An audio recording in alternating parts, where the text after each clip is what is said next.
Pernahkah kamu mendengar cerita soal boneka pesugihan? Konon katanya, boneka ini bisa bikin kamu kaya mendadak, tapi siap-siap bayar harga mahal, bukan dengan uang, tapi dengan nyawa. Bisakah kamu membayangkan semua keinginanmu terkabul, usaha sukses, uang mengalir deras? Tapi apa jadinya kalau ternyata semua itu dibayar dengan kebahagiaan keluargamu sendiri? Ini bukan sekadar cerita horor biasa. Ini kisah tentang keserakahan, kutukan, dan pilihan hidup yang membawa bencana. Boneka pesugihan kekayaan dengan harga nyawa. Apa kamu berani ambil risiko demi kesuksesan instan? Suara riuh pasar malam, orang-orang berlalu lalang, lampu warna-warni berkedip-kedip. Seorang pria berpakaian lusuh berjalan dengan langkah gontai di tengah keramaian. Ini kisah tentang Haris, seorang pengusaha kecil yang jatuh miskin setelah usahanya bangkrut. Haris berusia sekitar 40 tahun, wajahnya kusut dan lelah. Dia menatap sekeliling, melihat kios-kios yang menjajakan barang antik, makanan, dan mainan anak-anak. Haris bergumam, semuanya berakhir. Habis sudah. Dia menghentikan langkah di depan sebuah kios kecil yang terlihat kumuh. Di dalamnya seorang pedagang tua duduk di kursi goyang, dikelilingi barang-barang antik yang tampak berdebu. "Kau mencari sesuatu, nak?" ujar seorang pedagang tua. Haris tersentak. "Hah? Tidak, hanya melihat-lihat." Haris hendak pergi, tetapi pandangannya tertarik pada sebuah boneka antik di sudut kios. Boneka itu terlihat menyeramkan, dengan pakaian tradisional dan mata yang seolah menatap langsung ke jiwanya. "Boneka itu dijual?" ujar Haris. Pedagang tua tersenyum samar. "Oh, kau tertarik? Boneka ini istimewa." Haris menatap boneka itu dengan penuh rasa penasaran. Pedagang tua berdiri dan menyerahkan boneka tersebut ke tangan Haris. "Bawalah, letakkan di tempat usahamu. Siapa tahu keberuntunganmu berubah," lanjut pedagang tua. Haris mengernyitkan dahi, ragu-ragu. "Berapa harganya?" tanya Haris. "Tak perlu uang. Hanya satu hal yang harus kau ingat, jangan pernah membuangnya." Haris menatap boneka itu dengan bingung, tetapi akhirnya mengangguk dan pergi membawa boneka tersebut. Pagi hari, Haris memajang boneka itu di sudut toko kecilnya yang sepi. Rak-rak kosong, debu menumpuk di meja kasir. Haris duduk termenung di belakang meja. Haris menghela napas. Boneka aneh. Aku sudah terlalu putus asa. Lonceng di pintu toko tiba-tiba berbunyi. Seorang pelanggan masuk. Seorang pelanggan datang. "Permisi, apakah ini toko Haris? Saya dengar Anda punya barang bagus." Haris terkejut. Dia buru-buru berdiri. "Ah, iya, benar. Silakan masuk." Pelanggan itu berjalan ke dalam, diikuti oleh pelanggan lain. Tak lama, toko Haris yang biasanya sepi mulai dipenuhi orang. Haris tersenyum lebar, matanya tak lepas dari boneka yang kini tampak lebih hidup. Dengan mata yang berkilauan di bawah sinar matahari pagi, suara kasir berbunyi, uang masuk. Haris menatap boneka itu dengan rasa takjub dan sedikit takut. Dan itulah awal dari keberuntungan Haris. Namun, setiap keberuntungan datang dengan harga yang harus dibayar. Boneka itu tersenyum samar. Malam hari, suasana rumah kecil yang sederhana tapi sekarang terlihat lebih rapi dan mewah dibanding sebelumnya. Haris duduk di ruang tamu memandangi boneka yang kini diletakkan di lemari kaca. Matanya tak lepas dari boneka itu. Istrinya, Aisyah, memperhatikan Haris dari dapur dengan ekspresi bingung dan cemas. "Mas, kenapa terus menatap boneka itu?" tanya Aisyah. Haris tersentak, menoleh dengan senyum lebar yang terasa dipaksakan. "Oh, nggak apa-apa ya. Cuma boneka ini membawa keberuntungan. Sejak aku pajang di toko, pelanggan datang terus." Aisyah mengernyit. "Boneka yang Mas beli dari pasar malam itu?" "Iya, aneh ya. Tapi hasilnya nyata," jawab Haris. Aisyah mendekat menatap boneka itu dengan perasaan tidak nyaman. "Mas, boneka ini kelihatannya seram. Apa nggak ada barang lain yang bisa jadi pajangan?" tanya istrinya. Haris menolak dengan tegas. "Enggak, boneka ini nggak boleh dipindahkan." Aisyah terkejut dengan nada bicara Haris yang tiba-tiba keras. "Mas, kenapa jadi ngomong seperti itu?" tanya Aisyah. Haris menyadari dirinya terlalu kasar. Dia menghela napas dan mengubah nada suaranya menjadi lebih lembut. "Maaf, ya, aku cuman gak mau ada yang berubah. Keberuntungan ini, akhirnya kita bisa bangkit lagi," jawab Haris. Aisyah masih menatap suaminya dengan rasa khawatir. Dia bisa merasakan ada sesuatu yang salah tapi tidak tahu apa. Malam semakin larut. Aisyah berbaring di tempat tidur, tapi matanya tidak bisa terpejam. Dia menoleh ke arah Haris yang duduk di meja, sibuk menghitung uang dengan wajah penuh semangat. "Mas, nggak tidur?" tanya Aisyah. "Sebentar lagi, ya. Aku harus memastikan semua pemasukan hari ini tercatat dengan benar," jawab Haris. Aisyah dengan suara ragu. "Mas, aku senang toko kita ramai lagi, tapi Mas berubah." Haris menoleh bingung. "Berubah? Maksud kamu apa?" "Dulu Mas nggak pernah seperti ini. Kita selalu utamakan keluarga.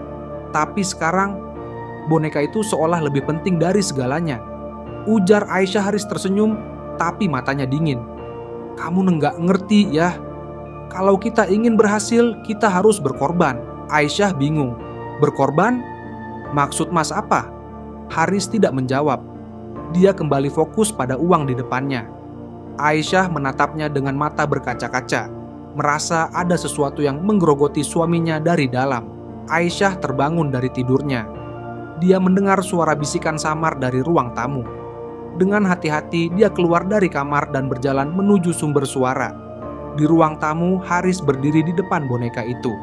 Dia tampak berbicara sendiri dengan suara rendah, seolah sedang berdialog dengan boneka tersebut.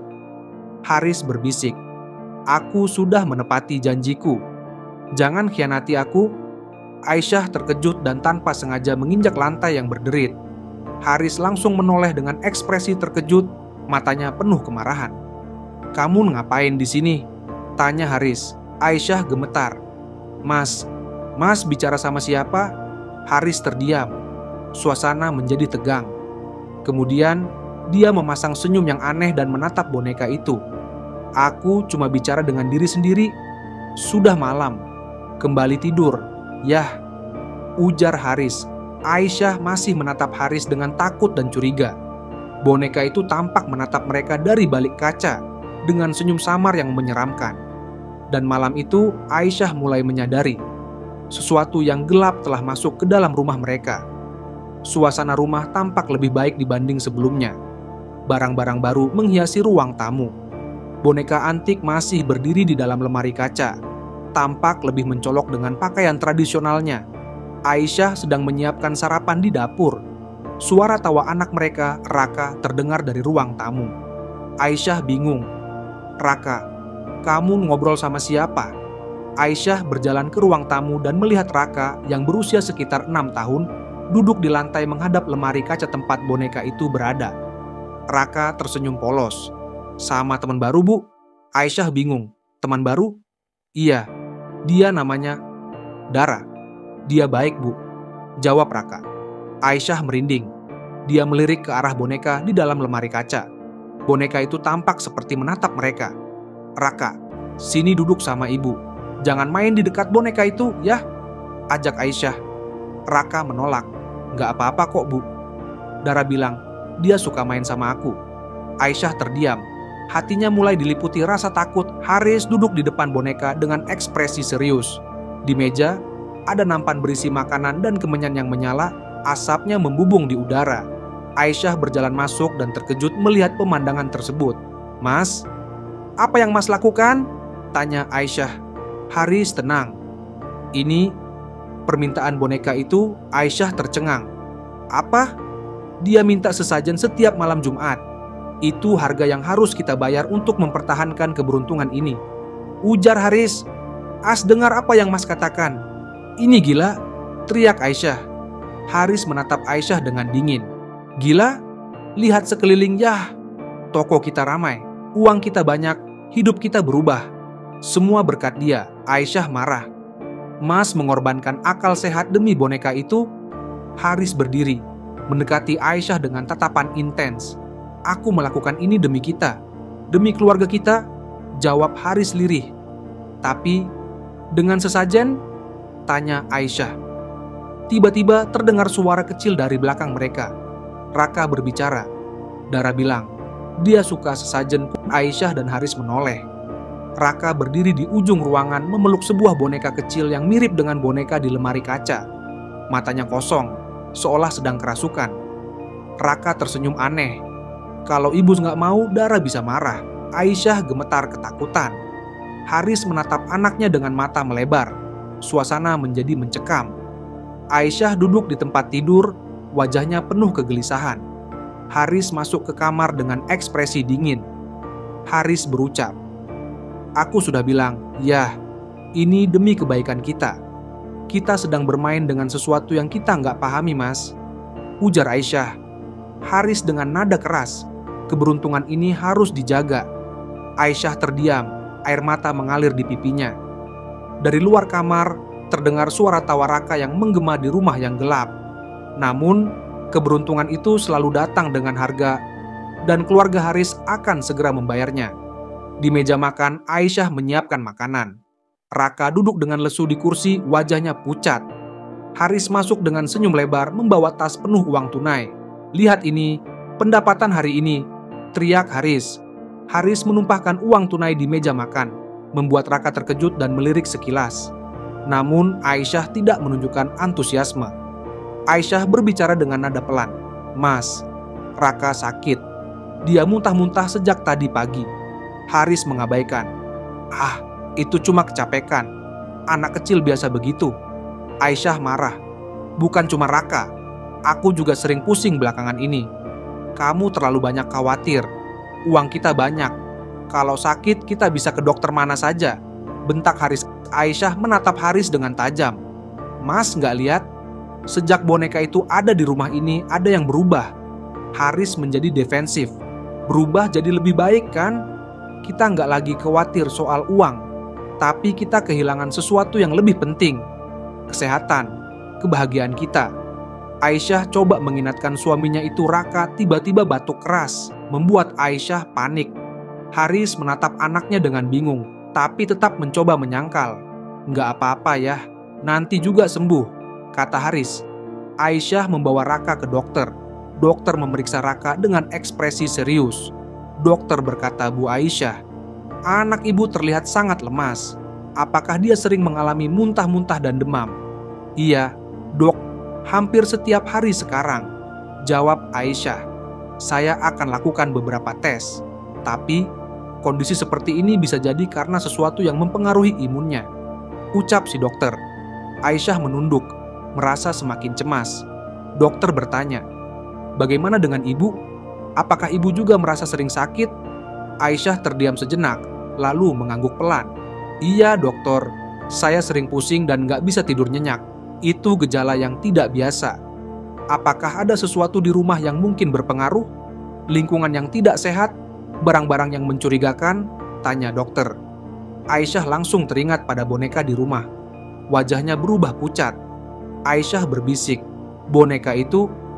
Di ruang tamu, Haris kembali menyiapkan sesajen di depan boneka. Dia tampak semakin obsesif, matanya merah dan lelah. Aisyah datang dengan wajah penuh kemarahan. "Mas, hentikan ini semua." Haris menoleh kesal. Apalagi Raka makin parah. Dia demam tinggi. Dokter bilang ada yang nggak beres di rumah ini, bentak Aisyah. "Jangan bawa-bawa boneka ini lagi," jawab Haris. "Tapi ini nyata, Mas. Lihat keadaan kita. Raka sakit, aku sakit. Dan Mas juga terlihat kelelahan," kata Aisyah. Haris menatap boneka dengan mata kosong. "Tapi uangnya terus datang," Aisyah berkata. "Uang nggak bisa beli kesehatan kita, Mas." Haris terdiam. Dia menatap boneka itu dengan perasaan ragu, tapi kemudian terdengar suara bisikan lembut di telinganya. Haris menoleh, seolah mendengar suara seseorang. Bisikan suara wanita, "Jangan berhenti. Aku akan memberikan lebih banyak." Haris menutup telinganya, tapi suara itu terus terdengar. Bisikan itu semakin jelas. "Uang, kesuksesan, kekuasaan, semuanya untukmu." Aisyah melihat suaminya yang tampak terguncang dan semakin khawatir. Aisyah mencoba menyadarkan suaminya. "Mas, kita harus membuang boneka itu." Haris dengan mata merah, "Tidak." Aisyah mundur, ketakutan melihat suaminya yang sudah kehilangan akal sehat. Di sudut ruangan, boneka itu tampak tersenyum samar di balik kaca. Aisyah duduk di samping tempat tidur Raka yang tertidur lemah. Dia mengusap kepala anaknya dengan penuh kasih sayang, air matanya mengalir. Aisyah berbisik, "Ya Allah, lindungi anakku." Tiba-tiba Raka mengigau dalam tidurnya. Raka berbisik, "Dara, Dara, jangan marah." Aisyah terkejut mendengar nama itu lagi. Dia mengguncang tubuh Raka dengan lembut. Aisyah bertanya, "Raka, kamu mimpi apa, nak?" Raka membuka matanya perlahan, menatap ibunya dengan mata kosong. Dara bilang, "Kalau sesajennya berhenti, dia akan mengambil sesuatu yang lain," ujar Raka. Aisyah terdiam, tubuhnya gemetar. Dia memeluk Raka dengan erat, menahan rasa takut yang semakin menguasai dirinya.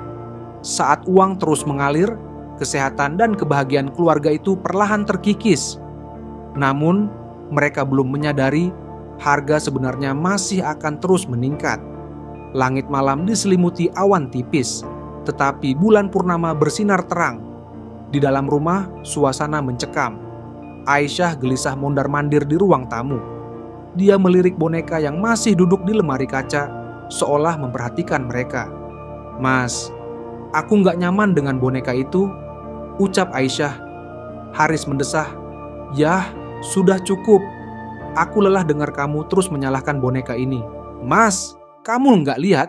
Semakin lama semakin banyak hal buruk terjadi pada kita," tanya Aisyah.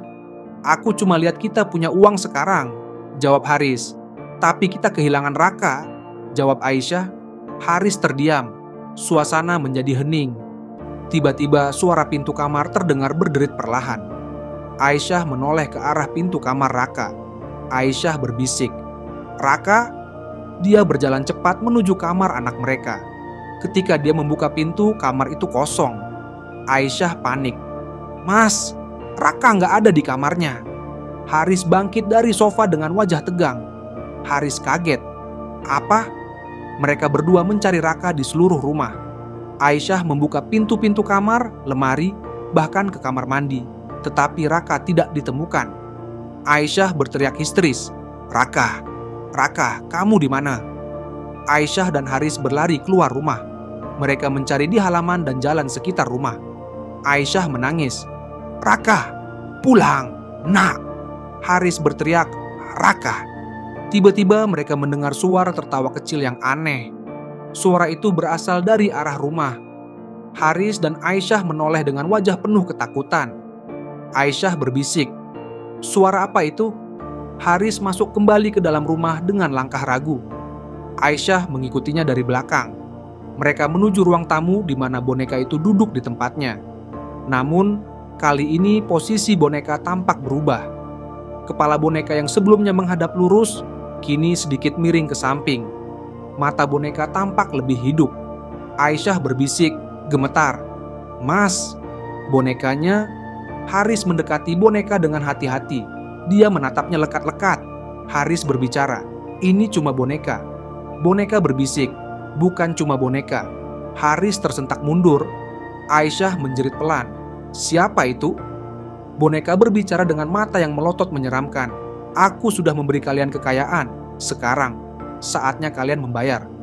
Aisyah menangis, "Apa yang kamu mau?" Boneka berteriak menakutkan, "Tumbal, darah."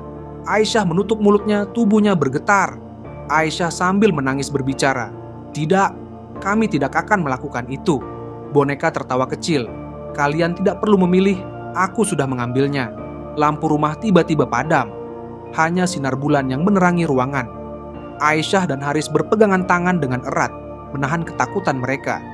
Aisyah berbisik, "Mas, Raka." Di tengah hutan yang gelap, Raka berjalan sendirian dengan mata kosong. Dia mengenakan piyama dan tanpa alas kaki. Langkah kakinya pelan, seolah ada yang membimbingnya ke dalam hutan. Bisikan suara wanita, "Kesini, sayang, kesini." Raka berhenti di tengah lingkaran batu yang dikelilingi oleh pepohonan tua. Suara tawa pelan terdengar di sekitar hutan, semakin mendekat. Raka berbisik, "Dara?" Suara wanita berlanjut, "Ya, sayang, aku di sini." Sebuah bayangan wanita berambut panjang muncul di balik pohon. Wajahnya pucat dengan senyum mengerikan. Dia mengenakan gaun lusuh dan berjalan mendekati Raka. Wanita itu berkata, "Aku sudah menunggumu." Matahari terbit, tetapi suasana di rumah Haris tetap suram. Aisyah duduk di ruang tamu dengan mata sembab. Haris berdiri di dekat jendela menatap keluar dengan wajah kosong. Aisyah berbisik, "Kita harus menemukan Raka. Kita sudah mencarinya sepanjang malam. Tidak ada jejaknya," jawab Haris. Aisyah menatap boneka di lemari kaca dengan penuh kebencian. "Ini semua gara-gara boneka itu." Haris mendesah, "Tapi aku nggak tahu bagaimana cara menghentikannya." Suara langkah kaki terdengar dari pintu depan. Haris dan Aisyah menoleh dengan harapan. "Raka?" ujar Aisyah. Pintu terbuka, tetapi bukan Raka yang muncul. Seorang lelaki tua dengan pakaian kumal dan mata tajam berdiri di ambang pintu. "Kalian sudah membuat perjanjian, dan sekarang waktunya membayar harga." Haris dan Aisyah saling berpandangan dengan wajah penuh ketakutan, menyadari bahwa semuanya belum berakhir. Justru, semuanya baru saja dimulai. Di malam bulan purnama, saat kekayaan terus mengalir, keluarga itu kehilangan sesuatu yang lebih berharga. Dan ancaman yang lebih gelap kini telah tiba. Hujan deras mengguyur malam. Petir sesekali menyambar, memperlihatkan bayangan boneka di lemari kaca. Haris duduk diam di sofa dengan kepala tertunduk, sementara Aisyah mondar-mandir di ruang tamu dengan gelisah. Aisyah berbisik, "Mas, kita harus menemukan Raka." "Aku tahu, tapi kemana lagi kita harus mencarinya?" tanya Haris. Aisyah berhenti dan menatap boneka dengan penuh kebencian. "Boneka itu, semua ini berawal dari boneka itu," gumam Aisyah. Haris menghela napas. Aku nggak sengaja ya." Aisyah menatap tajam. "Nggak sengaja apa?" "Mas, kamu tahu sesuatu, kan?" Haris flashback ke malam dia menemukan boneka itu dan menceritakan ke istrinya. Ketika dia berjalan sendirian di pasar malam yang sepi. Matanya kosong, wajahnya lesu. Dia melewati deretan kios hingga berhenti di depan sebuah kios barang antik. Seorang pedagang tua duduk di balik meja, tersenyum samar. Pedagang itu mengeluarkan boneka antik dari bawah meja. Boneka itu tampak lusuh dengan mata kaca yang tampak hidup. Pedagang itu berkata, "Rawat dia dan penuhi permintaannya. Sesajen tiap malam Jumat, jangan pernah lalai." Aisyah tersontak. "Jadi, kamu membuat perjanjian dengan pedagang itu?" Haris terdiam. "Aku pikir itu hanya omong kosong. Dan sekarang Raka yang jadi korbannya?" ucap Aisyah. Haris gugup. "Aku nggak tahu semuanya akan sejauh ini. Aku pikir aku hanya harus memberikan sesajen." Aisyah menatap Haris dengan penuh kemarahan dan rasa kecewa. "Kamu mengorbankan keluarga kita demi uang?" tanya Aisyah. Haris berbisik, Aku nggak punya pilihan."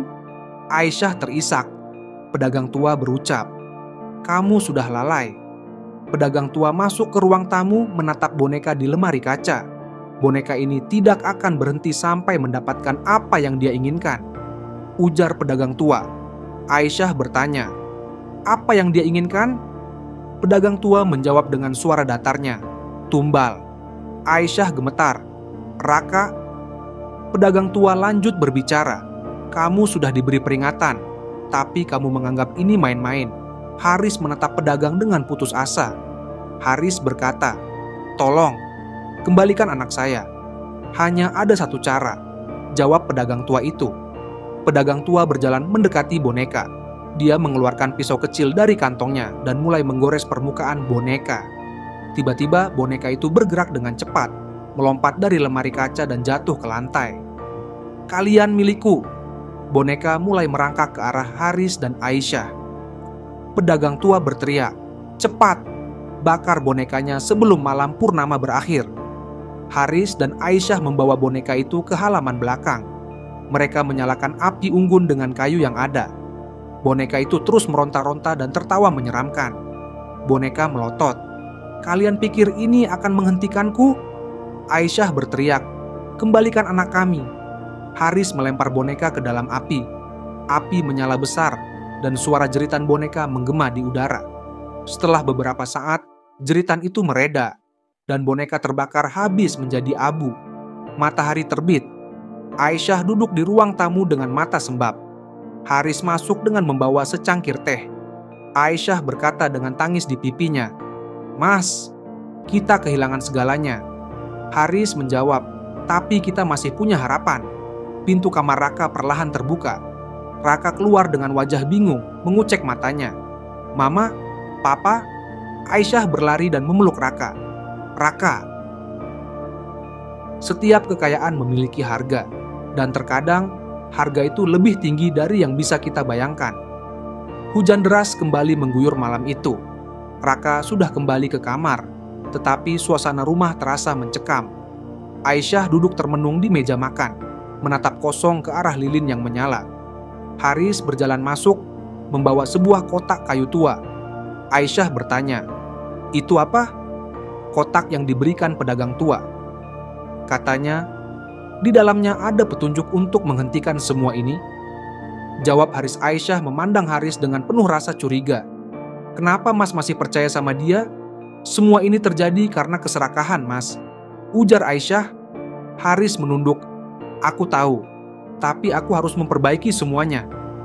Aisyah dengan suara tegas, "Atau Mas mau mengorbankan keluarga kita lagi?" Haris terdiam. Dia menatap kotak itu dengan ragu. Tangannya gemetar saat membuka tutup kotak, memperlihatkan selembar kertas kuno yang berisi instruksi ritual. Haris membaca isi kertas itu dengan suara pelan. Aisyah berdiri di belakangnya, memperhatikan dengan penuh perhatian. Haris membaca, "Untuk menghentikan kutukan, kembalikan boneka kepada pemilik aslinya. Di tempat perjanjian dibuat. Tapi ingat, ritual ini akan mempertaruhkan nyawa." "Apa maksudnya mempertaruhkan nyawa?" tanya Aisyah. "Aku nggak tahu, tapi aku harus melakukannya," jawab Haris. Aisyah marah. "Kenapa selalu Mas? Kenapa harus sendiri?" Haris menatap Aisyah. "Karena ini semua salahku. Aku yang membawa kutukan ini ke rumah kita." Aisyah terdiam, matanya berkaca-kaca. Dia tahu Haris sudah bertekad bulat. Setelah beberapa saat, dia mengangguk perlahan. "Kalau begitu, aku ikut," kata Aisyah. Haris terkejut. "Yah, nggak bisa. Ini terlalu berbahaya. Aku nggak peduli. Ini keluarga kita. Aku nggak akan tinggal diam sementara Mas mempertaruhkan nyawa sendirian," bentak Aisyah. Haris dan Aisyah tiba di pasar malam yang kini sudah terbengkalai. Tempat itu sunyi dan menyeramkan. Hanya suara angin yang terdengar, membawa aroma tanah basah. Aisyah berbisik, "Di mana pedagang itu?" Mereka berjalan melewati deretan kios yang kosong dan rusak. Cahaya bulan purnama menyinari jalan setapak menuntun mereka ke sebuah kios yang masih utuh. Di dalamnya pedagang tua duduk, menunggu dengan tenang. Pedagang tua berkata, "Kalian datang." Haris berbicara, "Kami ingin menghentikan ini. Kembalikan semuanya seperti semula." Pedagang tua tersenyum samar. "Kalian tahu risikonya?" Aisyah dengan suara berkaca-kaca berucap, "Kami tahu, tapi kami siap." Pedagang tua mengambil boneka yang sebelumnya mereka bakar. Anehnya, boneka itu masih utuh, seolah tak pernah disentuh api. Boneka ini tidak bisa dihancurkan, hanya bisa dikembalikan, tutur pedagang tua. Pedagang tua menyiapkan lingkaran dengan simbol-simbol kuno. Dia meletakkan boneka di tengah lingkaran, lalu menyerahkan pisau ritual kepada Haris. Untuk memutus perjanjian, seseorang harus menyerahkan nyawanya sebagai penebusan. Aisyah terkejut. "Apa?" Haris berkata, "Aku akan melakukannya." Aisyah memegang tangan Haris. "Mas, enggak, kita bisa cari cara lain." Haris berkata, "Nggak ada cara lain ya. Aku harus menebus dosa-dosaku." Haris melangkah masuk ke dalam lingkaran, memegang pisau dengan tangan gemetar. Namun, sebelum dia bisa melanjutkan, suara tawa menyeramkan terdengar dari boneka. Boneka tertawa. "Kalian pikir ini semudah itu?" Boneka itu bergerak dengan cepat, melompat ke arah Haris. Haris terjatuh, dan pisau terlepas dari tangannya. Aisyah berteriak dan mencoba mendekat, tetapi boneka itu menghalanginya. Boneka itu mengancam, "Aku tidak butuh nyawamu, Haris. Aku butuh darah keturunanmu." Aisyah marah, "Jangan berani-berani sentuh anakku." Haris bangkit dengan susah payah, mengambil pisau yang terjatuh. Dia menatap boneka dengan penuh kebencian, tetapi juga dengan rasa bersalah yang mendalam. Boneka itu berkata, "Serahkan anakmu, dan kamu akan mendapatkan kekayaan yang lebih besar." Haris terdiam. Tawaran itu menggiurkan, tetapi dia tahu itu salah. Dia teringat senyuman Raka dan momen kebahagiaan sederhana bersama keluarganya. Aisyah berteriak, "Mas, jangan dengarkan dia." Haris menatap Aisyah dan mengangguk. Dengan penuh keberanian dia melangkah ke arah boneka. "Aku nggak butuh kekayaan. Aku hanya butuh keluargaku," ucap Haris. Dengan satu tebasan, Haris menghancurkan simbol di lingkaran ritual. Boneka itu menjerit, tubuhnya meledak menjadi abu. Pedagang tua berbisik, perjanjian selesai. Angin kencang bertiup membawa pergi abu boneka.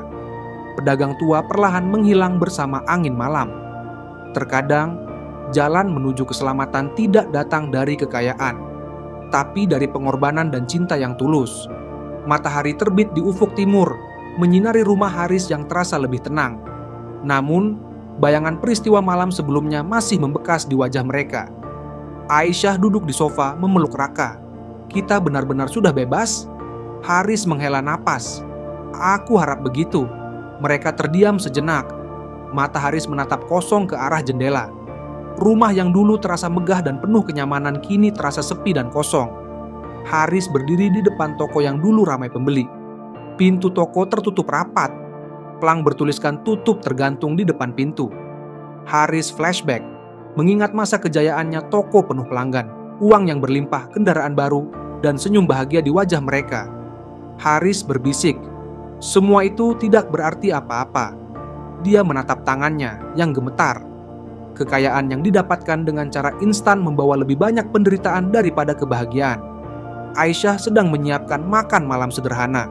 Tidak ada makanan mewah seperti sebelumnya. Namun, ada kehangatan dalam setiap gerakannya. Raka duduk di meja makan membantu ibunya. Raka bertanya, "Bu, kenapa kita nggak kaya lagi?" Aisyah tersenyum. "Karena kekayaan itu nggak penting, nak. Yang penting kita masih bersama." Raka mengangguk meskipun matanya masih menunjukkan rasa penasaran. "Tapi kenapa boneka itu jahat, Bu?" tanya Raka. Aisyah berhenti sejenak, karena dia berasal dari keserakahan, dan keserakahan itu nggak pernah membawa kebahagiaan. Haris duduk di tepi tempat tidur, memandang ke arah foto keluarga mereka. Tangannya menyentuh foto itu dengan lembut, matanya berkaca-kaca. Haris berbisik, "Aku hampir kehilangan kalian." Aisyah masuk ke kamar, mendekati Haris. "Tapi kita di sini, Mas. Kita masih punya kesempatan untuk memperbaiki semuanya." Haris menatap Aisyah dengan penuh rasa bersalah. "Aku terlalu buta oleh keinginan untuk sukses. Aku lupa apa yang benar-benar penting." Aisyah menggenggam tangan Haris. "Kita semua pernah salah. Yang penting, kita belajar dari kesalahan itu." Pasar malam yang kini benar-benar kosong dan tertutup oleh dedaunan. Boneka pesugihan sudah tidak ada lagi. Namun, di salah satu sudut, seorang pedagang muda baru tampak menggelar dagangannya, memajang barang-barang antik dengan senyum misterius di wajahnya. Pedagang muda berbisik, masih ada yang mencari kesuksesan instan. Dia menatap jalanan yang sepi, seolah menunggu korban berikutnya. Haris dan Aisyah duduk di ruang keluarga bersama Raka. Mereka makan malam sederhana dengan penuh canda tawa. Tidak ada kemewahan, tetapi ada kebahagiaan yang nyata. Kekayaan yang didapatkan dengan instan selalu memiliki harga yang mahal. Namun, cinta dan kebersamaan adalah harta yang tak ternilai. Harta yang tidak bisa digantikan dengan uang. Setiap pilihan memiliki konsekuensi. Kesuksesan yang diraih tanpa usaha seringkali datang dengan harga yang tak terbayar. Ketika manusia dibutakan oleh keserakahan, mereka lupa bahwa tak ada yang benar-benar gratis di dunia ini. Di pasar malam yang kosong, di sebuah sudut gelap, di mana pedagang muda dengan senyum licik berdiri di depan lapak antiknya. Cahaya bulan purnama menerangi lapak dagangan.